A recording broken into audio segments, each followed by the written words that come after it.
നമസ്കാരം.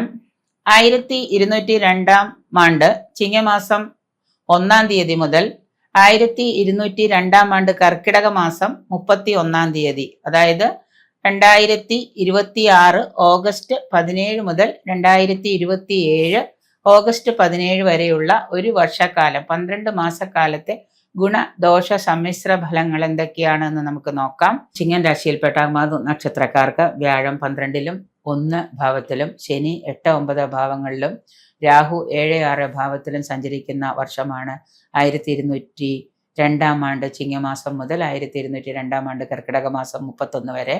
ചിലവുകൾ ഒരുപാട് അധികരിക്കുന്നതാണ്. നമ്മൾ വിചാരിക്കാത്ത രീതിയിലുള്ള ചിലവുകൾ, ധന ചിലവുകൾ നിങ്ങൾക്ക് വന്നു ചേരുന്നതാണ്. കൂട്ടുകച്ചവടം, ഊഹക്കച്ചവടം ഇവയിലൊക്കെ ധനനഷ്ടം പ്രതീക്ഷിക്കാം. സമൂഹത്തിലെ അന്തസ്സും ആദരവും ബഹുമാനവും വർദ്ധിക്കുന്നതാണ്. സ്പിരിച്വൽ പാത്തിലൂടെ സഞ്ചരിച്ച് നിങ്ങൾക്ക് കൂടുതൽ നേട്ടങ്ങൾക്ക് സാധ്യതയുണ്ട്.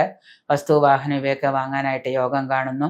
സന്താന സുഖം, സന്താനങ്ങളുടെ ഉയർച്ച ഇവയിലൊക്കെ നിങ്ങൾക്ക് സന്തോഷം പ്രതീക്ഷിക്കാം. സ്ഥിരോത്സാഹവും കഠിന പരിശ്രമവും മൂലം കർമ്മരംഗം ഉഷാറാകുന്നതാണ്. ധനച്ചിലവുകൾ അധികരിക്കുന്നൊരു വർഷമാണ്. യാത്രകൾ കൊണ്ട് യാത്രാക്ലേശവും ധനച്ചിലവുകളും കൂടുതലായിട്ട് വരാം.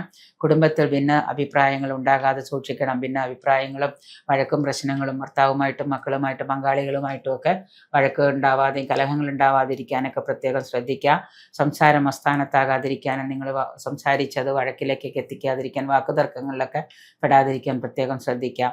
പരീക്ഷകളിൽ പ്രത്യേകം ശ്രദ്ധിച്ച് വിജയം നേടാൻ ശ്രമിക്കുക. കാരണം നിങ്ങളുടേതായിട്ടുള്ള അലസത കൊണ്ട് വിജയം വന്നു ചേരുമെങ്കിലും നിങ്ങളുടേതായിട്ടുള്ള അലസത കൊണ്ട് നിങ്ങൾക്ക് പരാജയ ഭീതിയുണ്ട്. അതുകൊണ്ട് കൂടുതൽ ശ്രദ്ധ പതിപ്പിക്കാം. മംഗളകർമ്മങ്ങൾ കുടുംബത്തിൽ നടക്കാൻ യോഗം കാണുന്നു. വിദേശ യാത്ര സഫലമാകുന്നതാണ്. വിദേശത്ത് പോകാൻ ആഗ്രഹിക്കുന്നവർക്കോ വിദേശത്തേക്ക് പോകാനുള്ള സാധ്യതകൾ നോക്കിയിരിക്കുന്നവർക്കൊക്കെ അതിനുള്ള സാഹചര്യങ്ങൾ അനുകൂലമായിട്ട് വരുന്നുണ്ട്. ബന്ധുജനങ്ങൾ നിങ്ങൾക്ക് സാമ്പത്തിക സഹായം നൽകുന്നതാണ്.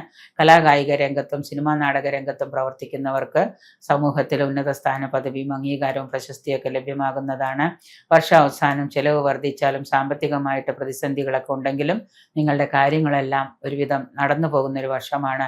ഉന്നത വ്യക്തികളുമായി ചേർന്ന് പലവിധ പദ്ധതികളും ആവിഷ്കരിക്കുന്ന കാലമാണ്.